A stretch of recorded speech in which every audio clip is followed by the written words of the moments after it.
Our devotion for today, the cycle of jealousy. Scripture reading, 1 Samuel chapter 18, verse 10 through 16, and our key verse, Proverbs chapter 6, verse 34. For jealousy is the rage of a man, therefore he will not spare in the day of vengeance. Ang pagkaselos o paninibugho ay isang damdamin na walang kasiyahan sa kabutihan o pagpapala ng ibang tao. Sa anumang kadahilanan, ito ay maaaring nagmula sa pagkainggit, pagkamakasarili, o pagmamayabang. Ang isang tao na nagsiselos sa ibang tao, siya ay pumapasok sa isang mapanganib na teritoryo sapagkat pwede niyang masira sino man ang involved. Matututunan natin sa Book of 1 Samuel na dito si David ay nagkaroon ng katagumpayan laban kay Goliath. At ito yung panahon na naghatid kay Saul na siya ay magkaroon ng matinding sama ng loob sa batang ito, kay David. Nung binati ng mga babae at sila ay umawit na si Saul ay pumapatay lamang ng libo-libo, samantalang si David ay pumapatay ng laksa-laksa. So dahil dito, lubha ang naging galit ni Saul.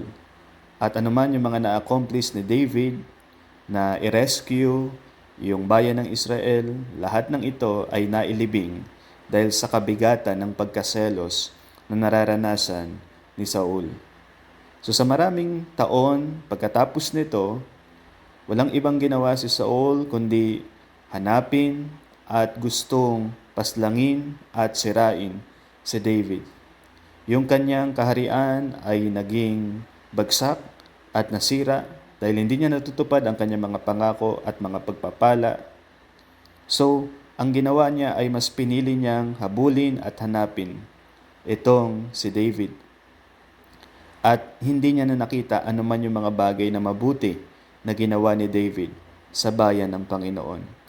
So, ang pagkaselos at paninibugho ay maghahatid sa buhay na ang iyong magiging gawain ay hindi na makatuwiran.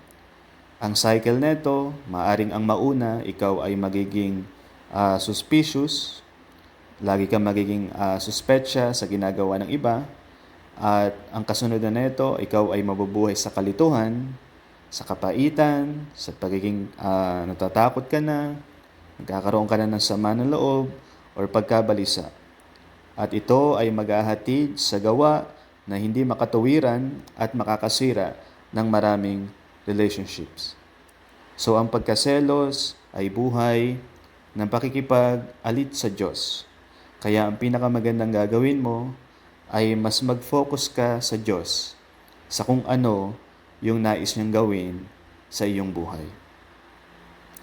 Amang Diyos, tulungan niyo po ako na mag-focus sa inyong ginagawa sa aking buhay. Linisin niyo po ako sa lahat ng pagkaselos, kapaitan, sama ng loob, takot, at kabalisahan. Ito ang aking dalangin sa pangalan ni Jesus. Amen.